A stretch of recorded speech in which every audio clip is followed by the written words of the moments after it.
로 여기는 것 자체는 우리가 이제 그 주님께서 이 시간 임하시고 함께 하시며 만약에 정말 예수님께서 교회 가운데 존재하고 계심에 대해서 우리가 날마다 눈으로 지켜본다면은 우리의 태도 자체는 달라질 수밖에 없을 거예요. 마찬가지로 눈에 보이든 보이지 않든지 간에 교회 공동체는 바로 그리스도께서 주인 되심으로 인하여서 존재하고 계시는 그 온전한 것이 바로 교회였고, 그리스도를 사랑하는 그 마음 자체가 교회 공동체를 통하여서 온전히 이루어졌음에 대해서 보게 됩니다. 그래서 사도 바울은 교회를 위한, 그러니까 너희를 위하여 받는 괴로움을 기뻐한다라는 것은 교회 공동체를 세워나감에 있어서의 경험하게 되는 수고와 그 어려운 모든 것들을 기쁨으로 기꺼이 받아들이고자 했었던 그의 그 삶의 중심 자체를 보게 됩니다. 그리고 그리스도의 남은 고난을 그의 몸된 교회를 위하여 내 육체에 채우노라라고 합니다. 그리스도께서 남겨준 고난이 있다라는 그 부분이 아니라 어쨌든 하나님께서 바울 사도에게 맡겨준 그 사명 자체가 있었고, 그 사명 가운데서의 고난의 순간, 어려움의 순간이 있었을 때에 그것 때문에 흔들리거나 어려움 당하지 아니하고 그것을 그냥 고난의 연속으로 받아들이지 아니하고 사도 바울은 기쁨으로 그리스도 예수를 위해서 고난까지라도 기쁨으로 감당하고자 했었던 그 마음의 열정과 결단 자체를 오늘 본문을 통해서 보게 됩니다. 그러니까 믿는 자로서 우리가 세상에서 이제 고난 당하는 예들이 많이 있는데 그 고난의 중심 자체는 어떤 삶의 어떤 문제를 해결하기 위한 그런 고난의 모습이 아니라 예수님 때문에 고난 당하는 것, 결국엔 교회 공동체를 위해서 수고하고 헌신하는 것 자체는 어떤 건물적인 그것을 통해서 이야기하는 것이 아니라 바로 그리스도 예수께서 교회의 주인 되심에 대해서 인정하고 주님 때문에 경험하게 되는 이 고난의 연속 자체를 이야기하고 있습니다. 그래서 사도 바울이 교회를 어떻게 생각했는가, 그것에 대해서 오늘 24절을 통해서 우리가 볼 수 있게 됩니다. 그러니까 이 시간을 통해서 여러분은 교회 공동체, 교회가 내게 있어서의 지금 무엇인가에 대해서 분명하게 인식하고 있어야만 합니다. 교회의 중심 자체는 바로 그리스도 예수께서 교회의 중심 되시고 머리 되시고, 그러니까 교회 자체는 어떤 건물로서 바라봐서는 안 되고 바로 머리 되신 그분과 예수 그리스도와 우리의 삶에 있어서의 중심 되신 그분, 그러니까 살아있는 유기체로서의 예수님의 형상을 바라볼 수 있는 것이 바로 교회의 모습입니다. 그래서 교회가 움직여지고 행하는 것은 어떤 세상적인 원리와 이치에 그것을 통해서 근거로 움직여지는 것이 아니라 신앙 공동체는 바로 예수 그리스도께서 주인 되시고 그분이 바라시고 원하신 일들이 무엇인지를 분별하고 또 그분의 이끄심과 인도하심 따라 움직여지는 것이 바로 교회 공동체라는 사실에 대해서 우리는 알아야만 합니다. 그게 아니면 교회를 건물로서 어떤 눈에 보이는 사람들의 집합소로서 그 정도로서만 이제 교회를 인식하게 된다면은 교회 공동체의 그 핵심적인 것은 잊어버리게 되고 그냥 눈에 보이는 껍데기만 바라보다가 결국에는 실족할 수밖에 없음을 말씀드립니다. 사도 바울은 교회 공동체 힘들고 어려운 모습을 사도 바울은 이야기하고 있어요. 교회 공동체로 세워나감에 있어서 수고하고 헌신하고 노력했던 그 많은 부분이 고린도후서 뒷부분을 통해서 언급하고 있는데, 그 모든 것들 가운데서 고난이 있었지만 원망 불평하지 않았던 것은 그 핵심적인 것 자체가 바로 그와 같은 고난이 오늘 사도 바울이 이야기했던 것처럼 몸된 교회를 위하여 내 육체의 그 고난을 채운다라고 이야기한 것. 그러니까 기쁜 마음으로 감당할 수 있었던 것은 예수님 때문에 힘들고 어렵지만 내가 참고 이긴다라는 그 차원을 이야기하는 것이 아니라 내가 수고하고 힘들어서 노력하지만은 그 일들을 감당할 수 있게끔 하신 것이 바로 주님, 그러니까 그리스도께서 인도하신 것, 그러니까 그리스도의 남은 고난을 그의 몸된 교회를 위하여 내 육체에 채운다라는 것은 예수님께서 교회 공동체를 세워나감에 있어서 어떤 그 힘든 부분을 맡겨주셨고 그 맡겨주신 것 때문에 내가 이를 악물고 참고 견딘다라는 그 내용이 아니라 그 일들을 감당할 수 있는 은혜를 우리에게 허락해 주셨고 또 사도 바울에게도 허락해 주셔서 그와 같은 일을 감당할 수 있었다라는 사실을 이야기합니다. 성경은 철저하게 사람 자신에게 가능성을 두지 않습니다. 믿음으로 인하여서 우리가 구원받는다라고 이야기하잖아요. 그러니까 믿음에 의한 구원도 내가 어떤 잘 믿기 때문에, 믿음이라고 하는 어떤 행동 자체가 내게 있기 때문에 구원받는다라고 많은 사람들이 생각하거든요. 믿음이라고 하는 어떤 행동적인 결단과 의지와 노력, 내가 다른 것이 아니라 예수님을 선택했기 때문에 내 의지에 의해서 내가 구원받는다고 생각하지만은 그것은 철저한 그 주님의 은혜입니다. 주님의 은혜, 내가 믿을 수 있는 것이 바로 주님의 은혜라는 사실을 우리는 알아야 돼요. 그러니까 예수님께서 우리에게 베풀어 주신 은혜 자체를 우리는 그냥 믿음으로써 언급할 따름이지, 본질적인 것은 우리에게 믿음으로 가시고 믿을 수 있도록 은혜로 베풀어 주신 것, 그러니까 철저한 하나님의 은혜가 있기 때문에 우리가 구원의 길에 들을 수 있고 또 믿게 되었다라는 사실에 대해서 이야기합니다. 그러니까 저희도 말씀드렸던 것처럼 예수님이 내 안에 계시지 않으면은 그분의 일하심과 인도하심이 우리의 삶 가운데 없으면 우리는 철저하게 악 그 자체입니다. 그러니까 주님이 내 안에 계시기 때문에 그나마 주님께서 우리를 용서하시고 또 은혜로 함께하신 삶을 살아갈 수 있는 거예요. 그러니까 주께 대한 온전한 믿음을 통하여서 하나님께서 우리를 그 죄인이지만 의인으로서 여겨 주신 것이죠. 그러니까 예수 그리스도께서 베푸르신 은혜를 통하여서 우리의 모든 죄된 모든 것들이 주님의 십자가 사건을 통해서 모든 것을 해결받은 것으로 우리를 여겨주시는 것이 바로 그분의 은혜이고 공로라는 사실을 우리는 날마다 잊으면 안 됩니다. 그러니까 주님을 의지하지 않고 예수의 이름을 배제한 상태로 우리의 삶 가운데 힘쓰고 노력하고 되어지는 이 모든 것들은 다 결국에는 허상일 수밖에 없는 것. 본질이 빠진 상태에서 움직여지는 모든 것이 다 허상일 수밖에 없다라는 것을 이야기합니다. 그러니까 생명 되신 주님이 없기 때문에 모든 것이 다 거짓일 수밖에 없음을 말씀드립니다. 25절에 내가 교회의 일꾼 된 것은 하나님이 너희를 위하여 내게 주신 직분을 따라 하나님의 말씀을 이루려 함이니라 라고 합니다. 하나님은 우리 한 사람 한 사람을 통해 하나님의 말씀을 이루려고 하세요. 하나님 말씀을 이룬다라는 것이 바로 성경 말씀 자체가 죽어있는 것이 아니라 이 시간도 살아있고, 말씀을 통해서 하나님께서 결국 우리에게 허락하신 것은 하나님이 우리를 사랑하신다라는 것, 그 사랑의 핵심적인 메시지를 하나님은 이 시간 우리의 삶을 통해서 세상 가운데 드러내기를 원하셨다라는 것을 보게 됩니다.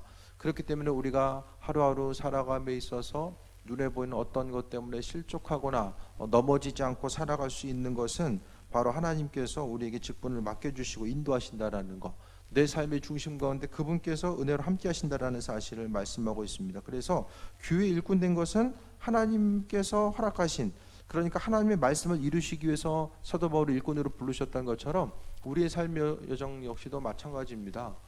그리스도께서 그분의 살아계심과 인도하심을 우리에게 비춰주시고 세상 가운데 그분의 사랑을 드러내기 위해서 우리를 불러주시고 직분을 맡겨주셨다라는 사실 우리는 항시도 잊으면 안 됩니다.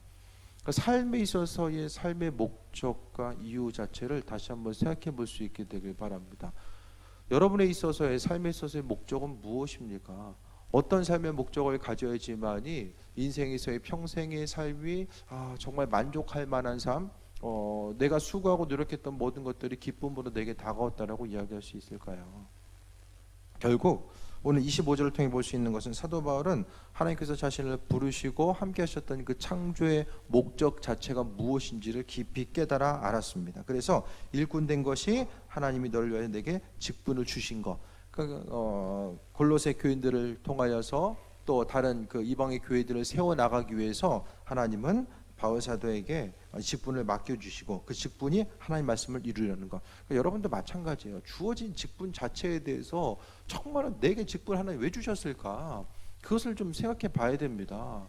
그 직분에 대한 본질이 무엇인지를 모르면 항상 직분이 부담스러울 수밖에 없어요. 하나님이 내게 맡겨주신 것 자체에 그냥 눈에 보이는 거, 그 보이는 직분 자체만 바라봤을 때는 감당을 해야 되는데 참 감당하기 힘들고 어려운 부분도 있고, 안 하긴 좀 뭐하고 맡겨주신 거니까 하긴 해야 되고, 이런 그 갈등 가운데 있기보다는 그 직분의 본질이 무엇인지를 이야기하는데 사도 바울은 분명하게 하나님께서 그 직분을 맡겨주셨다라고 하는 그 온전한 믿음 자체 뿐만 아니라 그 직분을 통하여서 하나님께서 허락하신 그 몸된 그리스도의 몸된 교회를 세워나가는 것 자체, 그러니까 그 중심 가운데 하나님 말씀을 이루려는 것. 하나님 말씀은 우리 한 사람 한 사람을 통해서 직분을 부여받은 우리 한 사람 한 사람을 통해서 그분의 말씀이 이루어진다는 것에 대해서 이야기합니다. 그러니까 우리가 말씀을 보고 말씀을 알아야지만 하나님께서 그 말씀을 내 삶을 통해서 이루시는구나, 그것에 대해서 온전히 인식하게 됩니다.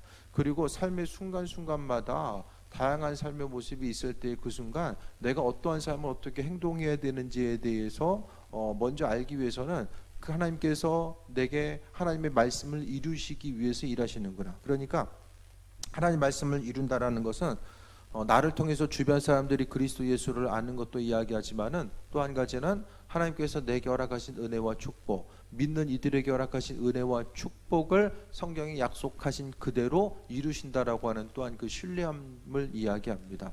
직분 자체는 은혜와 축복일 수밖에 없는 것은 하나님께서 분명하게 달란트 비유에 있는 것처럼 하나님께서 맡겨주신 그 1달란트, 2달란트, 5달란트 받은 비유를 통해서 이야기하는 것처럼 직분을 통한 하나님의 은혜와 축복이 있음을 보게 됩니다. 감당하지 못했을 때에 그것으로 인한 그 어려움도 있었지만은 믿음으로 직분을 감당함으로 인한 하나님의 은혜와 축복이 더욱더 온전히 컸다라는 사실을 보게 됩니다. 2달란트 받은 자는 2달란트 더 받았고 5달란트 받은 자는 5달란트를 더 받은 은혜와 축복이 있었습니다.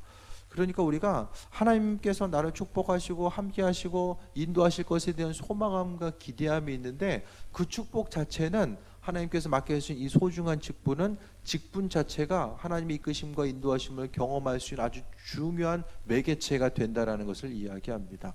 그러니까 하나님은 우리를 어떤 그런 그 하나님의 일에 그냥 단순히 쓰시기 위해서가 아니라 우리를 통해서 행하시길 원하시는 너무나도 그 풍성한 모든 것들이 그 안에 담겨져 있다는 것에 대해서 알아야만 합니다.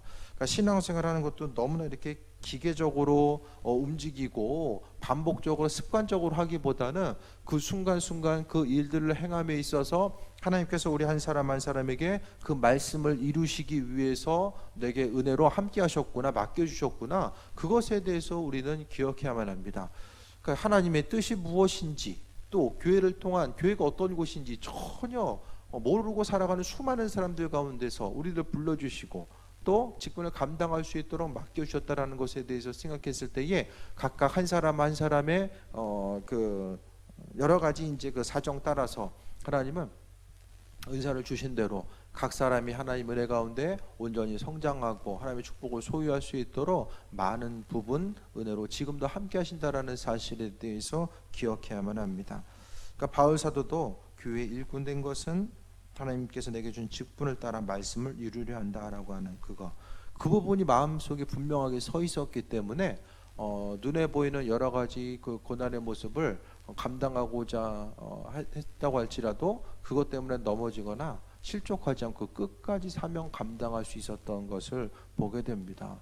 그러니까 하나님 말씀을 이루고자 하는 것, 그러니까 하나님이 나를 믿어주시고 은혜로 함께 하시고 하나님께서 예비하셔서 그 모든 일들을 감당할 수 있었음이 바로 하나님의 은혜라는 사실에 대해서 볼 수 있게 됩니다.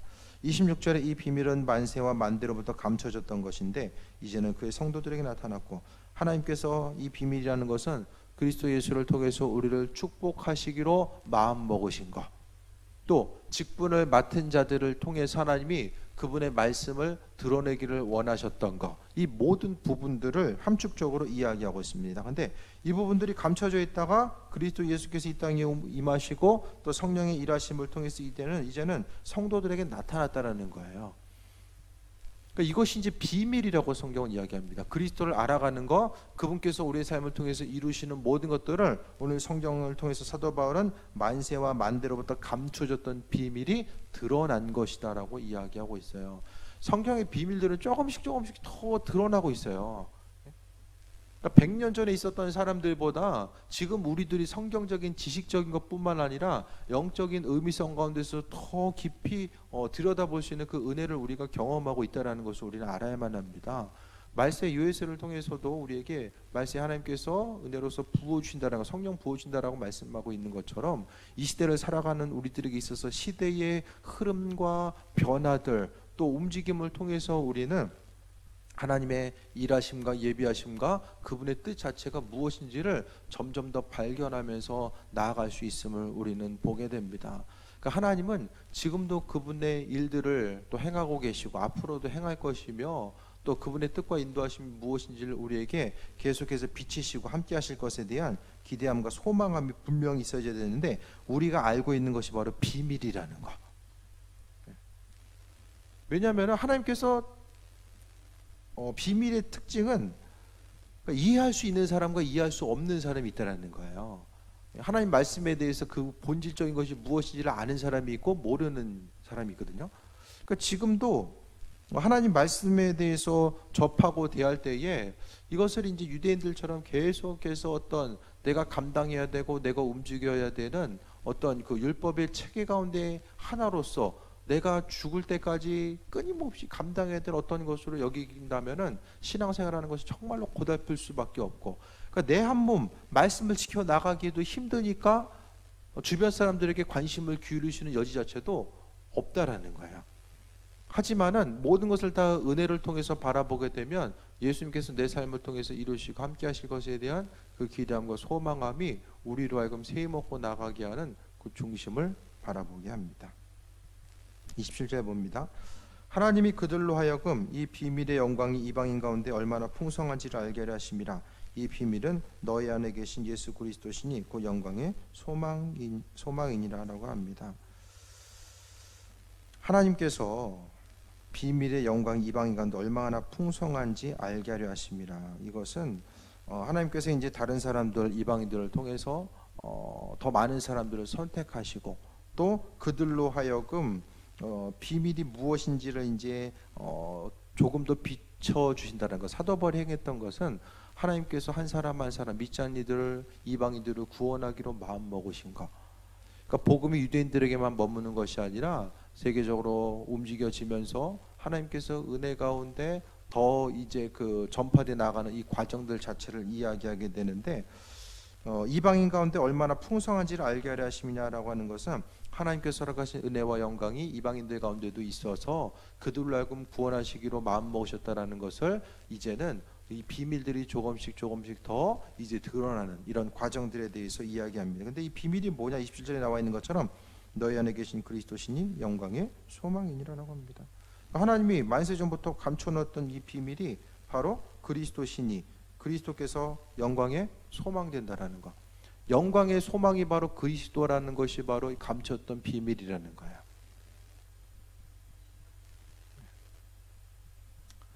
로또 번호보다 더 중요한 거, 그게 이 비밀이라는 거예요.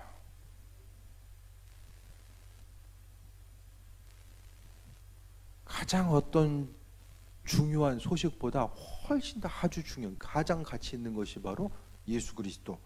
더 이야기하면 영광의 소망이 우리에게 있어서의 가장 복된 것, 우리에게 있어 가장 소망이 바로 그리스도라는 사실이 이전까지는 비밀이었었는데 예수 그리스도께서 이 땅에 오시고 또 인류 구원을 통해서 그리스도께서 행하시는 것. 구약에 보면은 이제 이방인들에 대한 이런 구원에 대한 메시지가 별로 나오지 않아요. 그런데 신약을 통해서 예수님께서 오시고 성령 시대를 이제 이야기하면서 분명하게 이방인들을 향한 이 구원의 메시지가 퍼져 나가잖아요. 그러니까 사도 바울이 전하고자 했었던 핵심적인 메시지는 뭐냐? 예수 그리스도께서 영광의 소망 되신다라는 것이 이전까지는 비밀이었는데 그 사실을 증거하고 드러내는 것이 바로 바울 사도의 역할이었다라는 것을 보게 돼요.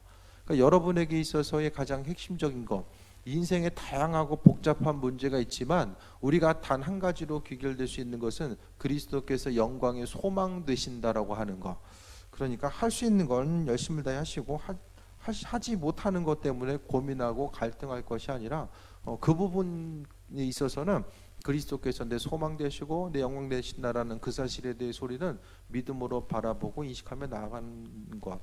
그러니까 우리는 의식적으로 좀 연습을 해야 됩니다.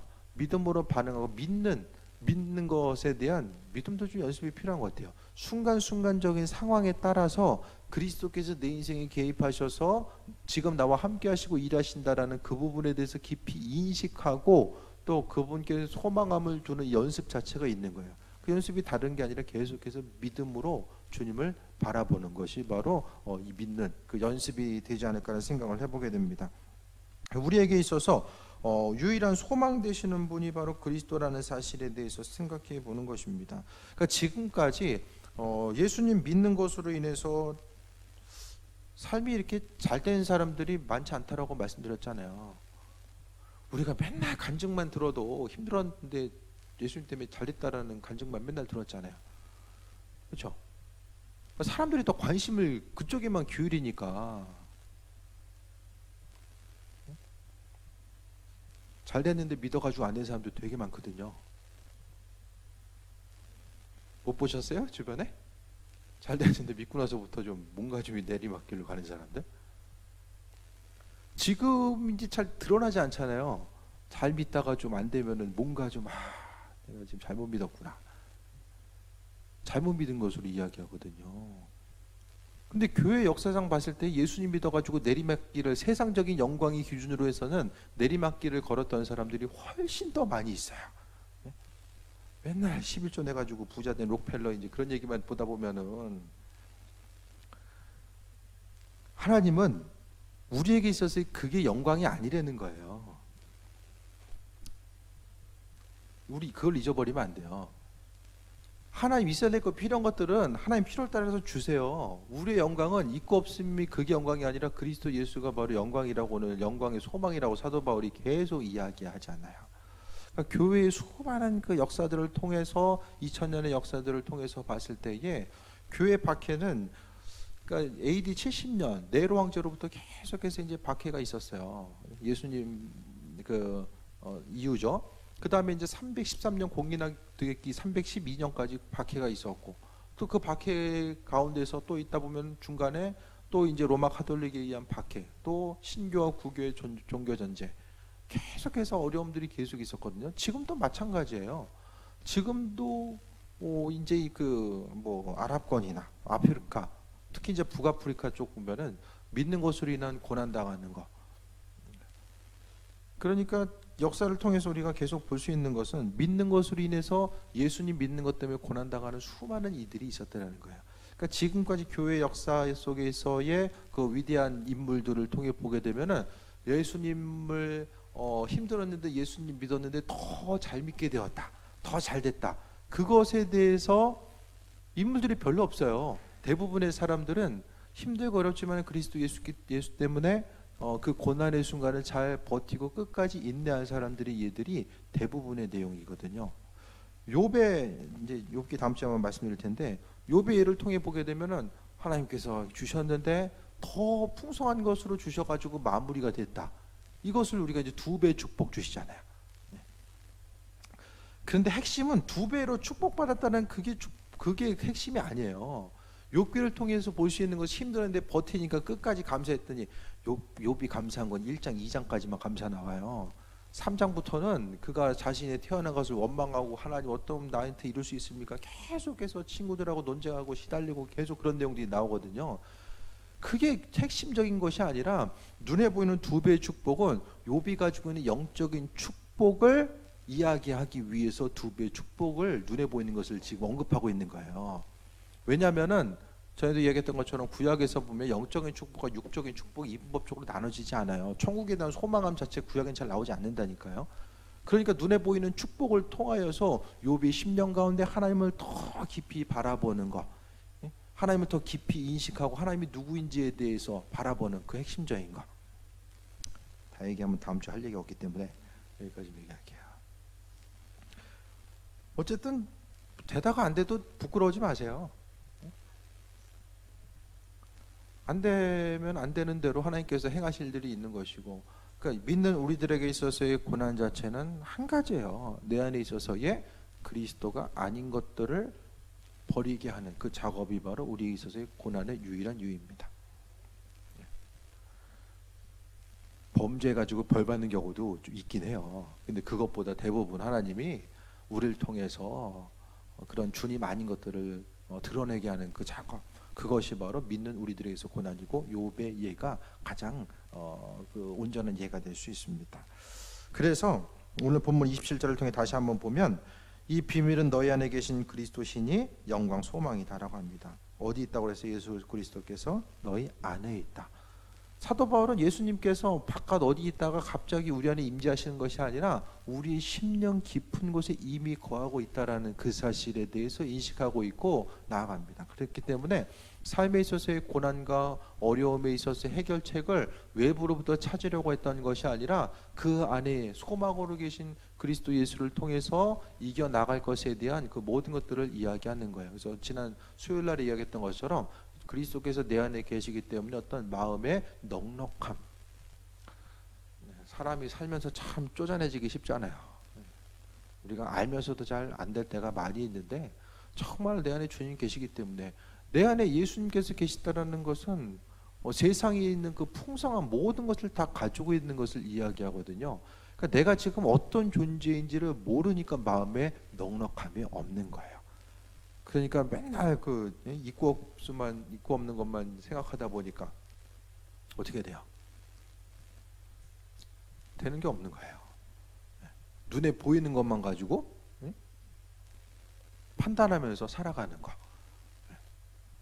그것이 바로 우리에 있어서의 가장 심각한 문제 요소로 다가올 수밖에 없음에 대해서 말씀드립니다. 28절에 우리가 그를 전파하여 각 사람을 권하고 모든 지혜로 각 사람을 가르침은 각 사람을 그리스도 안에서 완전한 자로 세우려 함이니, 말씀을 전파하는 목적 자체가 뭐냐면 28절에 나와 있는 것처럼 우리가 그를 전파하는 것, 그러니까 복음을 전파하는 것이 바로 예수 그리스도, 그 안에 예수 그리스도를 이야기하는데, 그 예수 그리스도를 전하는 것은 각 사람을 그리스도 안에서 완전한 자로 세우려 함이라고 합니다. 주님께서 믿는다라는 것은 내 안에 주님이 계시고 주님 안에 내가 있는 거예요. 그러니까 그리스도를 믿는다라는 것은 그리스도 안으로 들어간다라는 의미성을 가지고 있다라고 말씀드렸어요. 그러니까 우리는 신앙생활한다라는 것은 끊임없이 내 안에 주님께서 계심을 인정하는 것이고 인식하는 것이고 그리스도 안으로 계속해서 들어가는 것이 신앙생활의 모습입니다. 그래서 오늘 본문을 통해서 각 사람을 그리스도 안에서 완전한 자로 세운다라고 말씀하고 있어요. 그러니까 사도 바울은 모든 것, 보고 듣고 행동하고 생각하는 모든 것들이 오로지 예수로만 가득 차 있었어요. 그렇기 때문에 그의 삶이 변질되지 않냐고 끝까지 그가 그 하나님 나라에 가는 그 순간까지 믿음 변치 않고 그 믿음을 계속해서 지키고 믿음의 선한 싸움을 지키고 나아갈 수 있었던 그 중심 자체는 오직 그의 심령 가운데 그리스도 예수밖에 없었기 때문입니다. 그래서 자신에게 있어서의 유일한 자랑이 바로 그리스도 예수인 것. 그러니까 우리의 삶에 있어 자랑거리는 그리스도 예수가 되어야 돼요. 내가 지금 뭐 집을 어디 살고 있고 돈이 얼마가 있고 10년을 살아도 맨날 가진 건 맨날 똑같아요. 20년을 살아도 똑같아 보여. 근데 그것 때문에 우리가 부끄러운 게 아니에요. 우리가 참된 자랑은 예를 들어서 이제 누구 친구를 만났어. 친구를 만났는데 우리 이번에 서울대 들어갔다. 자랑을 해요. 그러면은 나는 뭐라고 해야 돼요? 집에 가가지고 누구네 애는 서울대 들어갔는데 넌 뭐 갖고 돌아다니냐? 이거 얘기하는 게 아니라 그 안에서 우리 애는 공부는 못해도 주님 주일날 예배는 잘 드리게 하시며 감사드립니다. 이게 그리스도인에 있어 우리 유일한 자랑이 되어야 된다니까요. 이게 그리스도 자랑하는 거예요.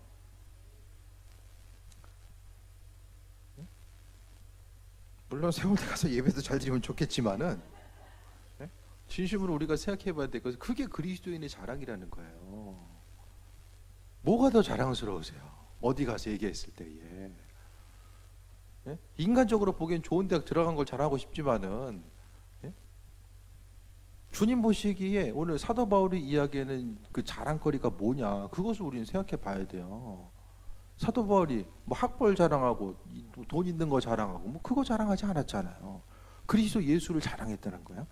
그럼 예수를 자랑한 게 뭐냐? 바로 공부는 못해도 우리 애는 맨날 예배 지킨 거, 이게 그리스도 예수 자랑하는 거예요. 다른 사람들이 좀 이해는 못 하겠죠. 공부할 시간에 어디 교회가 있고. 정말 주님 드러내는 삶의 모습이 무엇인지를 우리는 알아야만 합니다. 그게 아니면 맨날 있는 것 때문에 부끄러워하고, 있으면 하나님 축복하셨습니다, 없으면은 참 부끄럽다, 이렇게 살지 마시고 정말 성경에 이야기하는 우리에게 있어 자랑, 부끄러워해도 우리가 예수님 때문에 부끄러워야 되고 자랑해도 예수님 때문에 자랑해야 돼요. 그것이 바로 믿음의 본질이라는 것을 아시기 바랍니다. 29절 봅니다. 이를 위하여 나도 내 속에서 능력으로 역사하신 이의 역사를 따라 힘을 다하여 수고하노라 라고 합니다. 사도 바울은 분명히 교회를 향해서 자신이 수고하고 있다라고 이야기하고 있어요. 몸된 교회를 향해서 자신이 계속해서 수고하고 노력한다라고 이야기하는데, 나도 내 속에서 능력으로 역사하시는 이의 역사를 따라라고 이야기해요. 내가 정말 힘들지만은 정말 내가 지금 죽을 힘을 향해 버티고 있다. 그걸 이야기하는 것이 아니라 자신으로 하여금 바울이 바울 될 수 있게끔 만든 것, 그가 힘을 다하고 수고해서 노력할 수 있는 것이 바로 내 속에서 능력으로 역사하신 이의 역사를 따라 힘을 다해 수고하는 것. 그러니까 여기서 볼 수 있는 것은 주님과 바울 사도와의 연합을 이야기하죠. 그러니까 예수 밑에서 열심히 밀어주시는 거예요. 그 밀어주시는 힘을 얻고 사도 바울은 뛰어나간 거죠. 그러니까 하나님 앞에서 자신이 누구인지를 분명히 알았어요.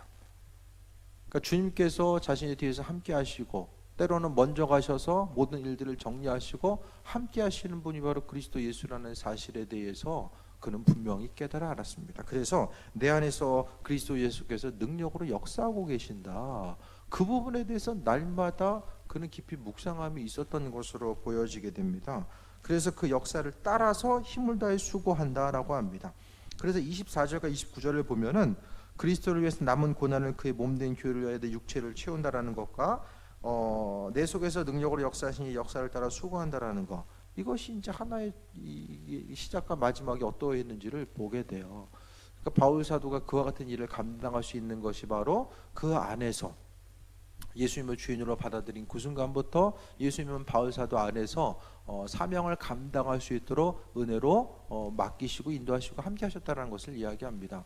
우리가 주님 맡겨주신 사명을 감당할 수 있는 것도 결국에는 우리 스스로의 노력과 의지가 아니었음을 우리는 알아야 돼요. 지금까지 믿고 있고 또 그리스도 예수에 대한 소망과 기대함을 가지고 살아가는 이 모든 것들이 다 주님께서 내 안에 계셔서 여기까지 올 수 있고 행할 수 있었다라는 그 사실에 대해서 인정하는 사람은 항상 겸손할 수밖에 없고, 나 자신의 공로를 내세울 것도 없고, 왜? 본질 자체가 그 모든 일을 행할 수 있음이 내가 아니기 때문에 그렇습니다. 우리가 이제부터 해야 될 것은 내 안에 계신 주님과 또 나를 통해서 역사하시고 계신 그분, 또 그분 안으로 들어가야 되는 내 삶의 모습이 일상생활 가운데서 항상 정말 어떻게 연결점을 가지고 살아갈 수 있을까, 그것이 바로 능력이거든요. 살아있음의 능력, 이 모든 것들은 내 일상생활, 크고 작은 내 삶의 그 현실 가운데서 정말로 살아계신 그리스도 예수를 경험하고 또 그분을 인식하고 묵상하고 그분의 도우심과 인도하심, 삶의 어려움이 있다라고 할지라도 그분 때문에 한 번 더 인내하고 그분 때문에 한 번 더 움직이고 행할 수 있는 그 부분이 내 삶에 있어서 얼마나 지금 체득화되는 삶을 살아가고 있는가. 그러니까 기독교인에게, 그리스도인에게 있어서 영성이라는 것은 그리스도 예수를 한 번 더 경험하고 생각하고 또 그분을 통해서 모든 것을 이루고자 하는 삶의 결단과 자세 자체가 바로 우리의 삶에 있어서의 바로 믿음의 본질이고 믿음의 분량이라는 사실을 이야기하고 있습니다. 그래서 신구약을 통틀어서 우리는 그리스도 예수라고 하는 그 시선을 통해서 그분을 통해서 성경을 바라봐야만 해요. 그게 아니면은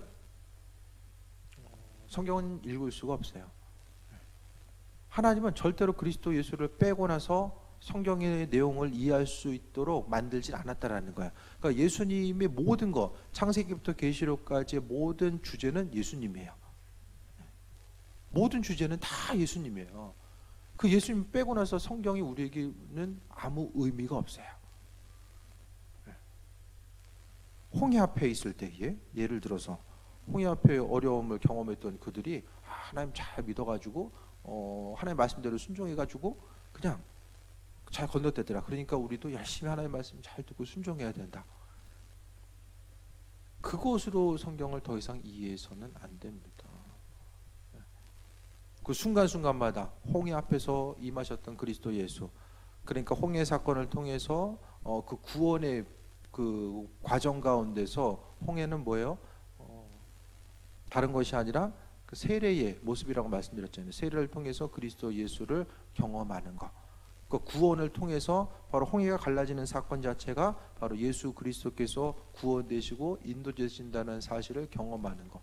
다 성경의 내용 자체가 다 마찬가지입니다. 성경을 통해서 예수님께서 구원자 되시고 그분이 우리에게 있어서의 축복 되시고 은혜 더하시고 함께 하신다는 그 부분. 다윗과 요나단, 다윗이 도망 다닐 때도 요나단이 도와주잖아요. 그러니까 교회에서 친구 잘 만나야 된다 이렇게 받아들여서는 안 돼요. 그러니까 하나님은 요나단이라는 친구를 통해서 인간적으로 정치적인 이 구도를 통해서는 절대로 가까워질 수 없는 사이거든요. 하지만 하나님은 요나단을 통해서 일하시잖아요. 다윗을 세워나가시는 그 모습. 그러니까 그리스도 예수께서 일하심의 방법 자체가 그와 같다는 것에 대해서 우리는 분명하게 알아야만 합니다.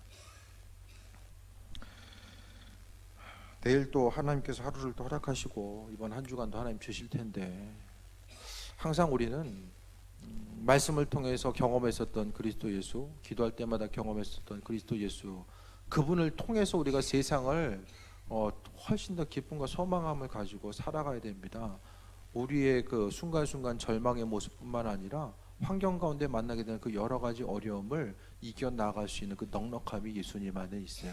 근데 문제는 그 예수님을 통해서 세상을 살아가는 방법들을 잘 알지 못한다라는 거예요. 왜냐하면은 눈에 보이는 대로 습관적으로 반복하면서 그냥 해오던 대로 세상적인 방식에 의해서 살아가다 보니까 주를 통해서 세상을 살아가는 것이 무엇인지를 모르고 그 환경 가운데 참된 기쁨과 소망함을 누리는 것이 잘 무엇인지를 모르기 때문에 우리는 날마다 주님을 더 바라보고 말씀을 듣고 그 말씀이 일상생활 가운데서 살아 역사하시는 그분을 발견하기 위해서 우리가 더 힘쓰고 노력하는 것이 신앙의 중심이고, 그것이야말로 우리가 세상에서 우리가 언제 갈지 모르잖아요. 주님 앞에. 그러니까 하루하루 후회 없이 기쁨과 소망함을 가지고 살아갈 수 있는 유일한 방법, 그것이 바로 그리스도 예수입니다. 예수님을 통해서 모든 것들을 바라보시고 그분의 예비하심과 인도하심 가운데 세임 얻는 또 귀한 삶이 되시길 축원드립니다. 이 시간 기도할 텐데요. 오늘 바울 사도가 이야기했던 것처럼 내 속에서 능력으로 역사하신 역사를 따라 힘을 다해 수고한다라고 하는데, 그분의 역사하심과 능력이 우리의 심령 가운데 있어서 그분의 도우심을 통해서 하루하루 살기 원합니다. 일상생활 가운데 주님의 힘과 능력을 통해서 살기 원합니다. 오늘 설교 말씀을 통해서 삶에 있어서의 내 삶을 좀 적용해 보시고 그 순간순간마다 주님을 통해서 살아가고 또 예수님이 아닌 것들이 무엇인지를 좀 발견하고 버리고자 하는 그 지혜와 능력과 분별 주시기 원합니다. 오늘 본문의 내용 기억하면서 기도하시고 또 여름 행사 위해서 또 교회 기도 제목 위해서 함께 기도하겠습니다.